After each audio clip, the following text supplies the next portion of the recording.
Hello friends, তোমরা সবাই কেমন আছো? আশা করি সবাই অনেক ভালো আছো আর আমিও অনেক ভালো আছি। আমি যেটা বানাবো সেটি হচ্ছে গোপুর জন্য একটা বাঁশি, আর এই যে এই পেনটা দিয়ে।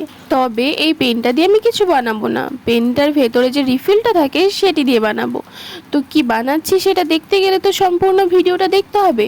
তো চলো আগে ভিডিওটা শুরু করি। এত বড় রিফিল নিয়ে আমাদের কোনো কাজ নেই, তাই এর থেকে একটু ছোট করে নেব, আর সেই জন্য কেটে নিতে হবে। আর এই যে এখানে আমি কেটে নিচ্ছি। তবে রিফিল কাটতে গিয়ে আমার কাঁচিটাই ভেঙে গেছে।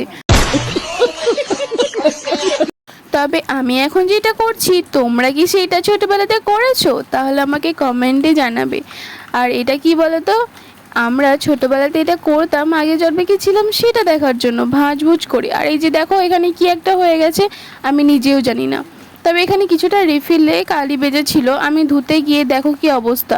তবে এই যে এটাকে কি বলে আমার ঠিক জানা নেই, তবে এইটা ছিল আমার কাছে, সেটাই আর কি জড়িয়ে দিলাম।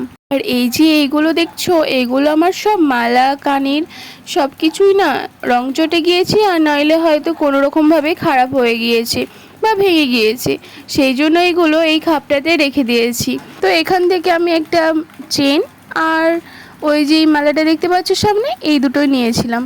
তবে প্রথমে আমি এই যে কানেরটা এখানে বসানোর জন্য ভেবেছিলাম, তবে এই জিনিসটা বেশি ভালো লাগছিল, এই যে মালার এটা, তাই আমি মালার ওইটাই বসিয়ে দিয়েছি।